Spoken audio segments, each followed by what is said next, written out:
Welcome back today, coin collectors and history lovers. In this video, we are diving deep into the world of United Kingdom 10 new pence coins and exploring the top 5 most valuable varieties across different years, conditions, and mint marks. While many people see the 10 pence coin as just ordinary pocket change, some rare issues have become highly sought-after treasures in the numismatic market, fetching impressive values in dollars. Let's uncover the fascinating history, rarity, and collector demand behind these coins. Let's get started. First up, the United Kingdom 10 new pence coin from 1970, a piece that holds an interesting place in British coinage history. While at first glance it may look like just another decimal coin, this particular year and denomination carry unique historical weight, especially for collectors who value rarity, condition, and auction market trends. In this video, we'll dive deep into its background, features, rarity, and the kind of value it can command in today's market, particularly in fine condition. To fully appreciate the 1970 10 new pence coin, we must look at the context in which it was struck. Britain was on the brink of completing its full transition from the old system of pounds, shillings, and pence to the new decimal system. Decimalisation officially took place in February 1971, but the Royal Mint began issuing decimal coins as early as 1968 to help the public adjust. By 1970, the 10 new pence coin had been circulating for just 2 years. Interestingly, 1970 also marked the last year the coin was minted in its large, pre-1992 size before smaller versions eventually replaced it. For collectors, coins from this transitional period capture a fascinating moment in British monetary history. The 1970 10 new pence coin is notable for its larger diameter of 28.5 mm and a weight of 11.3 grams, making it significantly heavier than the smaller 10p coins we see today. The obverse features a portrait of Queen Elizabeth II, designed by Arnold Machin, with the iconic tiara and a youthful appearance of the monarch. On the reverse, the coin proudly displays part of the royal crest, a crowned lion passant guardant symbolizing strength and heritage. The coin is composed of cupro-nickel, giving it a silvery appearance. In fine condition, the coin retains much of its detail, with visible facial features on the Queen's portrait and clear definition of the lion's manner and crown. Although the 10 new pence coin from 1970 was struck in large quantities, its true rarity lies in the context of condition and survival rates. Circulated examples are common and can be found in old coin jars or inherited collections, often scratched, worn, or tarnished. These damaged versions hold minimal collector value, as demand tends to focus on coins that retain strong details. However, the fine condition examples stand apart. Coins that were carefully stored, or those struck as part of proof sets, tend to attract significantly more collector interest. The rarity increases when considering coins that have survived more than 5 decades without severe wear, corrosion, or damage. For serious collectors, fine to uncirculated coins from 1970 represent a more desirable acquisition, whereas heavily worn pieces are mainly kept as curiosities rather than investments. When it comes to market value, condition is everything. A heavily circulated or damaged 1970 10 new pence coin usually fetches only around $316,000, often just a little above face value due to its historical interest. In fine condition, where the details are sharper but still show light wear, the coin may command between $20 depending on the buyer's interest and auction setting. Coins in extremely fine or uncirculated condition, particularly those drawn from proof sets, can reach significantly higher values, sometimes $114,000 or more if they are presented in original packaging. Auction houses and online marketplaces such as eBay show that demand fluctuates, with spikes during anniversaries of decimalisation or when British coins see renewed collector attention globally. For anyone interested in collecting the 1970 10 new pence coin, there are a few important tips to keep in mind. First, always pay attention to condition. Coins with sharp details, minimal scratches, and original luster are the most desirable. Second, be cautious of cleaned coins. While they may look shinier, cleaning actually reduces a coin's numismatic value. Third, proof sets issued in 1970 are particularly worth seeking, as they were struck with higher quality finishes and stored carefully by collectors, making them more valuable today. Lastly, if you are buying or selling, check recent auction records to gauge a fair price. Sometimes a coin may sell for far more than its catalogue value if two collectors are competing for it. In summary, The United Kingdom 10 new pence coin from 1970 is more than just pocket change, it's a snapshot of a pivotal moment in British currency history.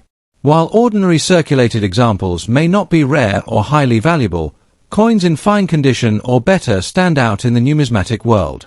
Collectors continue to seek them out, both for their historical importance and their role in the story of decimalization.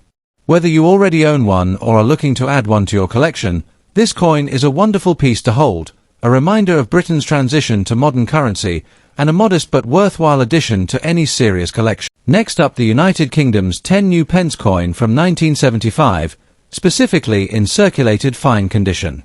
We'll explore its history, the unique features that make it stand out, the rarity factor, collector demand, and of course, the current auction market value in US dollars. If you've ever come across a 1975 10 new pence in your change or inherited one from family, stay tuned because this video might surprise you. The 10 new pence coin was introduced in 1968, ahead of the United Kingdom's full switch to decimal currency in 1971. It was originally minted to replace the florin, which was worth 2 shillings. The 1975 version of the coin continued with the larger size design, which measured 28.5 mm across and was struck in cupronickel. It carried a face value of 10p, equivalent to 1/10 of a pound sterling, and was commonly used in everyday transactions throughout the 1970s. Although millions of these coins were struck for circulation, their historical significance and the gradual phasing out of larger-sized 10p coins in 1992 have made certain dates, including 1975, more interesting for collectors. The obverse of the 1975 10 new pence features the familiar portrait of Queen Elizabeth II, designed by Arnold Machin, one of the most iconic coin portraits of the Queen's long reign. She is shown wearing the Girls of Great Britain and Ireland tiara. On the reverse, we find Christopher Ironside's design of a crowned lion passant guardant, a traditional heraldic symbol representing strength and authority. Its bold imagery and clean lines made it instantly recognizable to the public. The coin, being struck in cupronickel, has a silver-like appearance that has helped it stand out over the years, especially when compared to smaller base metal coins. Now, let's talk rarity. While the 1975 10 new pence is not considered a key rarity in pristine mint state condition, in circulated fine condition or even damaged form, collector interest does exist. Why? Because many of these coins have either been heavily worn down through decades of use or withdrawn from circulation following the redesign of the smaller 10p in 1992. Damaged or scratched examples generally don't fetch a premium, but they are still collectible for those building complete year sets of decimal coinage. Some collectors are drawn to them for nostalgic reasons. Coins from the 1970s remind many of the early days of decimalization, making them culturally significant. So, how much is a 1975 10 new pence coin in circulated fine condition actually worth? On the auction market today, such coins typically sell for between $436,000, depending on overall wear, eye appeal, and buyer demand. Damaged examples may fetch closer to face value, while nicely preserved fine condition pieces might bring in a couple of dollars. It's not a fortune, but it's still well above its original spending power when you consider the exchange rate and historical context. Exceptional uncirculated examples, of course, can sometimes bring in higher prices ranging from $231,000 in the right setting. If you're interested in collecting 1975 10 new pence coins, here are a few quick tips. First, always pay attention to condition. Coins with less wear and minimal scratches will hold greater value. Second, look for bulk lots or estate sales, as older decimal coins often show up mixed in with other collectibles. Third, store your coins in protective holders to prevent further wear and tarnish, especially since cupronickel can develop unattractive surface marks over time. And finally, while the 1975 date isn't extremely rare, it's a great piece to add to a complete decimal set, and who knows, future demand for early decimal coins could increase as more collectors show interest. To wrap things up, the United Kingdom's 1975 10 new pence coin in circulated fine condition may not make you rich, but it certainly carries historical charm, collector appeal, and a small but steady market value. From its role in decimalization history to its enduring design, this coin is a neat reminder of Britain's monetary evolution. If you've got one in your collection, it's definitely worth holding on to. Next up, the United Kingdom 10 new pence coin dated 1968, found in circulation condition. While it might look like an ordinary coin at first glance, it has a unique place in numismatic history, and its value today depends heavily on condition, collector demand, and rarity. In this video, we'll explore the coin's background, its design features, its standing in the collector's market, and how much it can sell for in auctions when it's found in damaged or circulated condition. The 1968 United Kingdom 10 pence coin was among the very first coins introduced ahead of the decimalisation of British currency, which officially took place in 1971.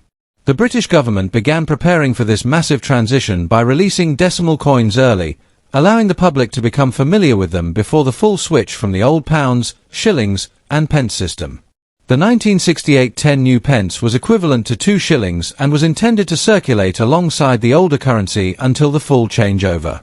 This makes it a historically significant coin, as it marked Britain's shift into a modernised currency system. The obverse of the 1968 10 pence features the iconic portrait of Queen Elizabeth II, designed by Arnold Machin, which shows the Queen wearing the Girls of Great Britain and Ireland tiara. This portrait was used on British coins from 1968 until the 1980s, making it highly recognisable. The reverse design, created by Christopher Ironside, depicts a proud crowned lion passant guardant, a symbol of British strength and heritage. The coin was struck in cupro nickel, with a weight of 11.3 grams and a diameter of 28.5 millimeters, making it larger than the modern 10p coins in circulation today. Its sheer size and classic design give it a distinctive feel in hand, which many collectors appreciate. Now, when it comes to rarity, the 1968 10 pence coin is not considered rare in general terms, as millions were produced to ensure a smooth transition into the decimal system. However, condition plays a very important role. Circulated coins with heavy wear, scratches, or even environmental damage are very common and usually hold little collector value. That being said, some collectors still seek out 1968 examples for historical purposes or to complete early decimal coin sets. While pristine, uncirculated specimens are far more desirable, even damaged or circulated coins can still generate some minor interest among beginner collectors or those nostalgic about pre-decimal currency. When it comes to value, a 1968 10 pence coin in circulation or damaged condition is generally worth its face value or just slightly more to casual buyers. On auction platforms like eBay, these coins typically sell anywhere from $526,000 depending on overall condition and buyer demand. However, if you happen to own a coin in exceptional mint state condition, values can climb much higher, sometimes reaching $214,000 for sharply struck, uncirculated examples. But keep in mind, in poor or heavily circulated condition, its financial value is modest, and its worth is mainly historical. If you're a collector looking to add a 1968 10 pence to your collection, the most important thing is condition. Always look for coins with minimal wear, sharp details, and little to no surface damage. For beginners, even circulated coins are a fun way to connect with British history, but if you want long-term investment potential, aim for coins graded in higher conditions. It's also worth noting that complete decimalisation sets, which include the 1968 10 pence alongside other denominations, often fetch better prices than individual coins when sold at auction. For those holding damaged coins, they can still serve as educational pieces or as part of a typeset showing different stages of circulation. In conclusion, the United Kingdom's 1968 10 pence coin is an important piece of British numismatic history, representing the dawn of decimalisation. While not rare in circulation condition, it holds value as a historical collector's item, especially when found in high-grade condition. Damaged or heavily circulated examples usually sell for a small premium above face value, but pristine specimens can command more at auction. Whether you're just starting out or building a serious collection, this coin serves as a reminder of one of the most significant currency changes in modern British history. Next up, the United Kingdom 10 pence coin from the year 2000. At first glance, it might seem like an ordinary modern decimal coin, but collectors often ask, is it rare, does it hold extra value, and what can it fetch in today's auction market? In this video, we'll break down the history of this coin, examine its unique features, discuss its rarity and collector demand, and finally explore its market value in dollars, especially in very fine condition. The 10 pence coin has a rich history that ties directly into Britain's decimalisation process. The first 10 pence coin was issued in 1968, 3 years before the official decimal changeover in 1971, and was originally much larger than the ones in use today. However, by 1992, the Royal Mint reduced the size of the coin to make it more convenient for daily transactions. The 2000 issue belongs to this smaller-sized version, measuring 24.5 millimeters in diameter and weighing 6.5 grams. By the year 2000, the UK was already well into the decimal era, and the 10p coin was firmly established as a standard denomination in circulation. While not part of any transitional phase, the coin reflects Britain's modern minting practices and the ongoing use of the decimal system. The 2010p coin features the portrait of Queen Elizabeth II on the obverse, designed by Ian Rank-Broadley. This portrait, introduced in 1998, is instantly recognizable due to the Queen's more mature appearance, with a crown and a realistic, dignified expression. The reverse showcases a crowned lion passant guardant, a symbol deeply connected with Britain's royal heritage and strength. Struck in cupronickel, the coin has a silvery shine, and in very fine condition, its details remain strong, showing clear lines on the Queen's crown, crisp lettering, and a distinct lion design. This level of preservation is important to collectors, as coins in circulation often suffer from heavy wear, scratches, and fading details. In terms of rarity, the 2010p is not particularly scarce, as millions were struck for circulation. This means heavily worn or damaged coins are very common and generally hold little to no premium value above their face worth. However, collector demand increases significantly for coins that survive in higher grades, such as very fine, extremely fine, or uncirculated condition. While damaged examples might only be of interest to casual collectors or those filling basic sets, coins in better condition appeal to serious numismatists who prioritize detail, historical context, and completeness of collections. As time passes, coins from the early 2000s in superior condition are becoming more desirable, since most were used heavily in everyday circulation. So, how much is a 2010p coin worth today? The value largely depends on condition. A worn or damaged example typically sells for face value or around $1, mainly as a collectible curiosity. In very fine condition, where the coin still has visible detail and moderate wear, the value can rise to about $20 in auctions or collector markets. Extremely fine and uncirculated coins, especially if preserved carefully in collections or obtained from mint sets, can fetch $321,000, depending on buyer demand. While it may not be a coin that brings in hundreds or thousands of dollars, its appeal lies in completing a collection of modern decimal coins and holding a small piece of British monetary history. If you're interested in collecting the 2010p coin, here are a few useful tips. First, always evaluate the condition carefully. Coins in very fine or better condition are the most worthwhile to add to your collection. Second, consider buying coins that are part of official mint or proof sets, as these examples are often in superior condition and hold higher long-term value. Third, avoid cleaning coins, as this can reduce their collector value significantly, even if they appear shinier afterward. Finally, keep an eye on auction platforms and collector forums, where prices can vary depending on interest and competition among buyers. Even common coins like the 2010p can gain added value when presented in pristine condition. In conclusion, the United Kingdom 10p coin from 2000 may not be one of the rarest coins in circulation, but in very fine condition, it does carry added collector appeal. Its detailed design, historical context within the decimal system, and connection to Queen Elizabeth II's portrait make it a valuable piece of modern British numismatics. While its market value in dollars is modest, ranging from a couple of dollars for circulated examples to around $20 for uncirculated coins, it remains an important addition for anyone building a complete UK decimal collection. Thanks for watching. If you found this video helpful, don't forget to like, share, and subscribe for more content on rare and valuable coins from around the world.